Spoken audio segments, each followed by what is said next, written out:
تحفظ دینے والے امام حسین کے ساتھ کھڑے ہوں گے اور زنا کرنے والے یزید کے ساتھ کھڑے ہوں گے. اگر قیامت میں ایسا ہو گیا کہ بے نمازی ایک ساتھ رہیں اور نمازوں کی پابندی کرنے والے ایک ساتھ کھڑے رہیں, تو بتاؤ یزید کے ساتھ کھڑے ہوں گے کہ نہیں ہوں گے بے نمازی؟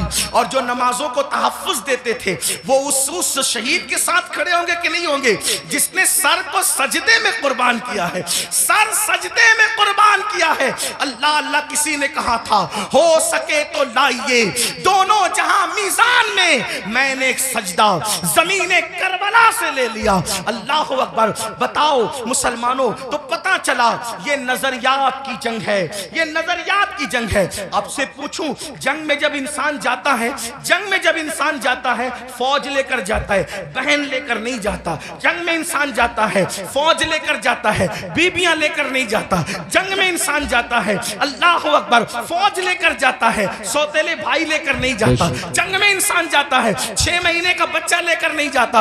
امام آپ جنگ میں بھی جا رہے ہیں, اور کچھ لوگ تو یہ کہتے ہیں کہ چلو اتفاقی حادثہ ہو گیا. اتفاقی حادثہ آپ کے مورخین کے اور لوگوں کے لیے کہنے کو ہے, ورنہ رسول اللہ کے گھر کا بچہ جانتا تھا. آقا نے اتنی تفصیل سے کربلا بیان کی تھی. ابن عباس کہتے ہیں کہ نبی کے گھر کے بچے کو پتا تھا کہ حسین میدان کربلا میں کھڑے جب وہ شہید ہوں گے جنگ صفین کے موقع پر. مولا کائنات جب کربلا کے قریب سے گزرے تو روئے, فرمایا یہاں حسین کے اونٹ بیٹھیں گے, یہاں ان کے کجاوے رکھے جائیں گے. یعنی کتنی تفصیل معلوم تھی خاندان رسول کو کہ اونٹ کہاں بیٹھیں گے وہ بھی پتا ہے, خیمے کہاں لگیں گے وہ بھی پتا ہے, کجاوے کہاں رکھے جائیں گے وہ بھی پتا ہے. آپ کہتے ہیں حادثہ ہو گیا, لیکن یہ حقائق ہے, سچائی ہے. امام آپ جنگ کے لیے جا رہے ہیں لیکن بیویاں لے جا رہے ہیں, جنگ کے لیے جا رہے ہیں, بہنیں لے جا رہے ہیں, جنگ کے لیے جا رہے ہیں, بیٹیاں لے جا رہے ہیں, جنگ کے لیے جا رہے ہیں, بچے لے جا رہے ہیں, جنگ کے لیے جا رہے ہیں, سوتیلے بھائی لے جا رہے ہیں. ایسا کیوں؟ امام گویا کے بتائیں گے یہ تلواروں کے ٹکرانے کی جنگ نہیں بلکہ یہ کردار کی جنگ ہے, یہ نظریات کی جنگ ہے. ایک طرف یزید سوتیلی ماں کو پاپ کی نظر سے دیکھ رہا ہے, تو ہم میدان میں بتائیں گے کہ سوتیلے رشتے کا تقدس کیا ہے. آپ دیکھیں پوری دنیا کے اندر سوتیلا رشتہ ہمیشہ مشکوک رہا ہے. آپ توجہ کریں, سوتیلا رشتہ ہمیشہ مشکوک رہا ہے. آپ نہیں دیکھتے سوتیلے رشتے کا مطلب قرآن کی تفاسیر اٹھا کر کے دیکھیں, ابن عباس سے لے کر صاحب نعیمی تک سوتیلے رشتے کا مطلب کیا. حضرت یعقوب علیہ السلام کی بیوی جو حضرت یوسف علیہ السلام کی سوتیلی ماں ہے, اللہ اکبر, وہ اپنے بیٹوں کو بتا رہی ہے, اللہ اکبر, کہ تمہارے سوتیلے بھائی نے یہ خواب دیکھا ہے. اسی طرح ہے نا, سوتیلے بھائی ہاتھ کا پانی چھین کر کے زمین پہ ڈال رہے ہیں, سوتیلے بھائی ہاتھ کی روٹی چھین کر کے کتے کو ڈال رہے ہیں, سوتیلے بھائی مار پیٹ کر کے کنویں میں پھینک رہے ہیں. یہی تو سوتیلا رشتہ لوگ جانتے ہیں. مگر قربان جائیں, امام علی مقام سوتیلے بھائیوں کو کربلا میں لے جا کر اور پھر ان کی وفا کا اظہار کر کے بتا رہے آخر کار امام حسین نے سوتیلے بھائیوں کے ساتھ سلوک کیا کیا ہوگا کہ سوتیلے بھائی اپنی جان سے زیادہ اپنے سوتیلے بھائی سے پیار کر رہے ہیں. کوئی کسی پر یوں تو نہیں مرتا, کوئی کسی سے یوں تو پیار نہیں کرتا. اب آپ سے پوچھتا ہوں, حسین پاک کا سوتیلا بھائی سب سے زیادہ معتبر با وفا ہے جسے دنیا غازی عباس کے نام سے جانتی ہے. آپ سے پوچھتا ہوں, وفا کا دوسرا نام اگر کربلا کے بعد ہم سے کوئی پوچھے تو ہم حضرت غازی عباس کا نام لیا کرتے. شمر نے اللہ اکبر رشتہ داری کی وجہ سے حضرت عباس کو امان لکھی, ان کے بھائیوں کو امان لکھی, تو حضرت عباس نے کہا شمر تجھ پر بھی لعنت ہے اور تیری امان پر بھی لعنت ہے, واللہ تو نے نبی کے شہزادے کو امان نہیں دی. ان کو کاٹنا چاہتا اور ہمیں بچانا چاہتا ہے. حسین کے بعد زندہ رہنے کو ہم پسند ہی نہیں کرتے. یہ ایک سوتیلے بھائی کا جذبہ. اب آپ سے پوچھتا ہوں, اگر آپ کربلائی ہے, اگر آپ حسینی ہے, تو اس مجمع میں اپنے دل میں سوچو آپ کے سگے بھائی کے ساتھ آپ کا سلوک کیا ہے. کربلا صرف کالے کپڑوں کا نام تو نہیں ہے نا پہننے کا, کربلا سینہ پیٹنے کا نام نہیں ہمارے درمیان، ہمارے درمیان کربلا اسوہ مصطفیٰ کی تفسیر کا نام ہے، ہمارے نزدیک کربلا بدر و احد کے مقصد کی تکمیل کا نام ہے۔ آپ سمجھتے کیا ہے کربلا کو، لیکن ہمارے اندر کربلا کہاں ہے؟ ہم نے رسمی اور اسمی کربلا کو تو دیکھا، ہم نے حقیقت کربلا کو نہیں دیکھا۔ بتاؤ آپ اور ہمارا جذبہ بھائی کے بارے میں کیا ہے؟ یہی نا، اس کا کھیت ہڑپ کر لیا، اس کا حصہ ہضم کر لیا، اس پر کیس کی کر دیا، اس کے خلاف کھڑے ہو گئے، اس کی بیٹی کو اچھے رشتے آتے تو آپ کو پسند نہیں آتا، آپ کو ہضم نہیں ہوتا۔ بتائیں تو صحیح، اس کے گھر میں بیٹے ہی بیٹے پیدا ہوں تو آپ کو تکلیف ہوتی ہے۔ یہ آپ کا معاملہ سگے بھائی کے لیے، اور وہاں سوتیلے بھائی کے ساتھ انداز کیا ہے سرکار غازی عباس کے ساتھ دیکھیں۔ پھر اس کے بعد امام اپنی بہن کو کربلا میں لائے۔ جب امام کسی کی کوئی بات نہیں مانتے، توجہ کرنا، جب امام کسی کی کوئی بات نہیں مانتے تو سیدہ زینب کھڑی ہو کے کہتی ہے بھیا یہ کر لو، بھیا یہ کر لو، بہن کی کوئی بات نہیں ٹلتی۔ گویا کہ حسین بتا رہے ہیں وہاں بہن کا کوئی تقدس نہیں ہے، اور یہاں بہن کے تقدس کا عالم یہ ہے کہ بظاہر اگر حضرت امام کے اپنی فکر کے خلاف بہن بات کر رہی ہے تو امام اس کو ہی مانتے نظر آ رہے ہیں۔ کس نے نہیں کہا تھا کہ علی اصغر کو لے جائیں اور یزیدیوں سے کہیں کہ پانی پلا دیں؟ امام نے سب کو منع کیا، لیکن جب بہن آئی اور بہن نے کہا میرے لیے چلے جائیں، میں کہہ رہی ہوں آپ چلے جائیں، تو مورخین لکھ رہے ہیں بہن کی بات مان کر امام یزیدیوں کی طرف جاتے ہوئے نظر آتے ہیں۔ حالانکہ یہ امام پاک رضی اللہ تبارک و تعالیٰ کی شان ہے کہ یزیدیوں کے ہاتھوں سے ان کے شہزادہ والا تبار نے پانی نوش نہیں فرمایا، وہ تو شہید ہو گئے۔ لیکن آپ سے پوچھتا ہوں بہن کے بارے میں امام علی مقام کا حال یہ، بیویوں کی موجودگی میں قیادت کا جھنڈا خاندان نبوت کا کسی کے ہاتھ میں دیتے ہیں، بیٹیوں کی اور بیویوں کی موجودگی میں اس کو بہن کہتے ہیں۔ بتاؤ امام تو بہن سے اتنا پیار کرتے ہیں، ہمارا اور آپ کا بہنوں کے ساتھ کیا تعلق ہے؟ ہمارا اور آپ کا بہنوں کے ساتھ کیا رشتہ ہے؟ آپ بتائیں مجھے، اگر بہن گھر آ جائیں 4 بچوں کو لے کر تو بھائی اور بھابھی بات کرتے ہیں، کھلائیں گے کہاں سے؟ حیرت کی بات یہ ہے جس قوم کی سوچ فکر حسین سے اس قدر گر جائیں، پھر کیا اس قوم کے لیے یہ نہ کہا جائے کہ وہ نام کے لیے تو حسینی بنی ہے لیکن افکار کے اعتبار سے وہ کہیں نہ کہیں یزیدیت کا شکار ہے؟ میرے آقا صلی اللہ علیہ وسلم کے دیوانوں جانتے ہیں بہن کا مقام کیا ہے، بہن کا مرتبہ کیا ہے، اور یہ اللہ کے رسول علیہ السلام سے سیکھا۔ آقا علیہ السلام کی کوئی حقیقی بہن نہ تھی، لیکن جب جنگ حنین کے موقع پر اللہ اکبر حنین کے اندر وافر مقدار میں کثیر مقدار میں جو ہے وہ غنیمت کا مال آیا تو اس وقت تو ایک خاتون آئی اور آنے کے بعد کہا اے محمد میں آپ کی بہن ہوں، میں آپ کی بہن ہوں۔ حضور علیہ السلام کو اس بہن سے جدا ہوئے تقریباً کم و بیش آدھی صدی بیت چکی تھی۔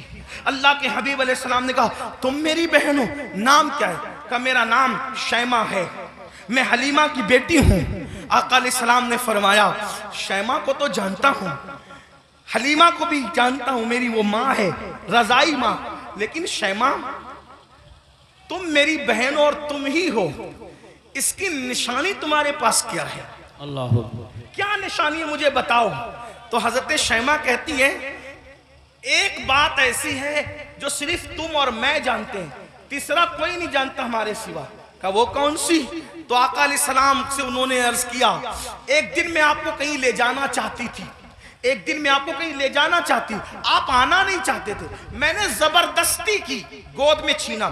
آپ نے اکثر یہ منظر دیکھا ہوگا گھروں میں کہ بڑی بہنیں بھائی کو گود میں لے جانا چاہتی ہے، وہ نہیں آنا چاہتا تو کیا ہوتا ہے وہ زبردستی کھینچتی ہے، تانتی ہے، ایسا کرتی ہے۔ تو شیمہ کہتی ہے آپ نہیں آنا چاہتے تھے، میں لے جانا چاہتی تھی، میں نے زبردستی کی تو آپ نے میرے کندھے پر دانت کاٹ لیا تھا، اور وہ دانت کاٹنے کا نشان اب بھی موجود ہے۔ حضور علیہ السلام نے یہ سنا تو اتنا ہنسے اپنی شان کے مطابق کہ حضور علیہ السلام کی داڑھیں نظر آئی، اور پھر جب یہ ثابت ہو گیا کہ شیمہ یہی ہے تو آقا نے فرمایا اے میرے صحابہ، شیمہ کے سسرال کی بکریاں، بھیڑے، اونٹ، گھوڑے جتنے غنیمت میں آئے ہیں، چونکہ یہ میری بہن ہے میں اس کو واپس کرتا ہوں، تم لوگ بھی واپس کرو۔ سبحان اللہ، نعرہ تکبیر، فرمائے اللہ، بہن کا یہ یا اکرام رسول ہے، حالانکہ وہ حقیقی بہن نہیں ہے، وہ حقیقی بہن نہیں، رضائی بہن ہے۔ اکرام دیکھو، احترام دیکھو، ہمارے پاس بہن کا کیا احترام ہے۔ اگر بہن جوان ہو گئی، اس کو رشتے نہیں آ رہے ہیں تو بھائی بوجھ سمجھتا ہے، بوجھ سمجھتا ہے، اور جب بھائی بوجھ سمجھتا ہے تو وہ دیکھتی ہے کہ بھائی کا منہ اچھا نہیں، باپ بوجھ سمجھ رہے باپ کا منہ اچھا نہیں، ماں بوجھ سمجھ رہی باپ کا منہ، ماں کا منہ اچھا نہیں، تو پھر ایک بیٹی یہ فیصلہ کرتی ہے جس گھر میں نہ بھائی اپنا ہو، نہ بہنیں اپنی ہو، نہ ماں اپنی ہو، نہ باپ اپنا ہو، سب تو منہ اتار کر کے مجھے بوجھ سمجھتے ہیں، تو پھر وہ مجبوراً یہ فیصلہ کرتی ہے کہ پھر باہر جہاں سے پیار مل رہا ہے، پیار اگرچہ دھوکے کی طور پہ مل رہا ہے، اللہ اکبر، پھر کیوں نہ اسی کا ہاتھ پکڑ لیا جائے۔ یاد رکھنا مسلمانوں، آج ہمارے منبروں سے یہ بات ہو رہی ہے کہ ہماری بیٹیاں بھاگ رہی ہیں، بھاگ رہی ہیں، بھاگ رہی ہیں، مفکرین یوٹیوب چینلوں پر بھی کہہ رہے ہیں۔ پہلی بات تو میں دو بات کرنا چاہتا ہوں۔ نمبر ایک، منبروں سے اس بات کو بہت مبالغے کے طور پہ بیان نہ کیا جائے، یہ میری گزارش ہے، ورنہ کل مستقبل میں، اللہ اکبر، مستقبل میں کل لوگ انہی تقریروں کو بنیاد بنا کر، انہی اخبارات کے آرٹیکلوں کو بتا کر ہمارے بچوں کو تانا دیں گے کہ تمہاری بیٹیاں تو بھگوڑی تھی، بھگوڑی، کون کی بیٹیاں بھگوڑی تھی؟ کوئی کہتا ہے 30 لاکھ چلی گئی، کوئی کہتا ہے 40 لاکھ چلی گئی، کوئی کہتا ہے 50 لاکھ چلی گئی۔ میں نے کہا حضرت جی ثبوت تو بتائیں، اتنی چلی گئی کہاں گئی، ذرا یہ تو بتائیں۔ وہ کہا میڈیا میں آیا ہے۔ میں نے کہا او نادانو، تھوڑا تو ذرا شعور کرو، ہر بات تو بولنے کی نہیں رہتی۔ اگر میڈیا کہہ دے کہ چاند ہو گیا، چاند آ گیا، تو کیا اس کی بات مانو گے؟ کہ نہیں مانیں گے۔ ہم نے کہا جس میڈیا کے کہنے پہ چاند کا آنا نہیں مانتے، اس میڈیا کے کہنے پہ بیٹیوں کا بھاگ جانا کیسے مان لیتے ہو؟ واللہ آج بھی مسلمانوں کی بیٹیوں میں اتنی غیرت ہے کہ کسی اور کی ماں میں اتنی غیرت نہیں ہے۔ لیکن کہیں کچھ گئی ہے، کہیں کچھ گئی، میں جانتا ہوں، انکار نہیں کر رہا ہوں، کہیں کچھ گئی ہے، لیکن کون گئی ہے؟ وہ گئی ہے خدیجۃ الکبریٰ کا کردار جس نے نہیں سیکھا۔ کون گئی ہے؟ عائشہ صدیقہ کا کردار جس نے نہیں سیکھا۔ کون گئی ہے؟ سیدہ فاطمہ الزہرا کا کردار جس نے نہیں سیکھا۔ کون گئی ہے؟ سیدہ زینب کا کردار جس نے نہیں سیکھا۔ وہ چند گئی ہے، لیکن یاد رکھنا ہم اتنا مبالغہ نہ کریں، اس لیے کہ باتیں باتیں ہوتی ہے، حقیقتیں حقیقتیں ہوتی ہے۔ اللہ اکبر، اپنی باتوں کو دلچسپ بنانے کے لیے پوری قوم کی آبرو کا ہم سودا نہ کریں، تھوڑا سا ہمیں خیال کرنا ہوگا۔ اور ایک بات کہتا ہوں، لیکن چلے چند گئی تو گئی، ایک بات کہتا ہوں، بہت پورے یقین سے کہتا ہوں، علماء موجود ہیں، میرے مخدوم بھی موجود ہیں، سادات کرام بھی موجود ہیں۔ اللہ اکبر، جب تک مسلمان بیٹی کو جنت سمجھتا تھا، اس وقت تک ہماری بیٹیاں گھر سے کبھی نہیں بھاگی تھی۔ جب سے مسلمان نے بیٹی کو بوجھ سمجھا ہے، اب ہماری بیٹیاں گھروں سے جا رہی ہے، اگر جا رہی ہے چند تو بوجھ سمجھا اس لیے جا رہی۔ بیٹیوں کو بوجھ نہ سمجھو، بیٹیاں بوجھ نہیں ہے، جنت ہے۔ بیٹیاں بوجھ نہیں ہے، جنت ہے۔ بہنیں بوجھ نہیں ہے، جنت ہے، اس لیے ان کی خدمت کرو۔ کیا لوگوں کو یہ نہیں پتا؟ اللہ کے سچے رسول صادق و مصدوق نے فرمایا، بیٹی کی پرورش کرنے والا اور میں محمد جنت میں اتنے قریب ہوں گے جیسے یہ 2 انگلیاں قریب ہیں۔ آپ سے پوچھتا، لوگ کہتے ہیں حضرت ایسا تعویذ دی ہمیشہ برکت رہے۔ میں نے کہا بیٹی اس تعویذ کا نام ہے قیامت تک برکت رہے۔ وہ کیسے؟ کہ حدیث پاک میں آتا ہے، جس گھر میں بیٹی پیدا ہوتی ہے اس گھر میں فرشتے آتے ہیں اور اس کو چاروں طرف سے گھیر کر کہتے ہیں، اے کمزور جان سے پیدا ہونے والی کمزور جان، جس کے گھر میں تو پیدا ہوئی، ہم قیامت تک اللہ کے حکم سے اس کی مدد کرتے رہے۔ اب بیٹی پیدا ہو تو مدد یوں اتر رہی ہے، اور ہم نے بیٹیوں کو بہت سمجھ لیا۔ تو امام کربلا میں دیکھو بیٹی سے پیار کتنا کر رہے ہیں۔ حضرت سیدہ سکینہ جنہیں سکینہ بھی کہتے ہیں، اب میں جو ہے وہ تلفظات کے جو ہے وہ بھول بھلیا میں آپ کو گمانا نہیں چاہتا، جو لوگ کہتے ہیں وہی کہہ کر آگے بڑھنا چاہتا ہوں، لیکن بہرحال حضرت سیدہ سکینہ کو سینے پہ سلا رہے کہ نہیں سلا رہے؟ ایک بیٹی کا مرتبہ، کربلا کے خیمے میں امام اپنی بیٹی کو سینے پہ رکھ رہے ہیں۔ آپ اندازہ تو فرمائیں، چچا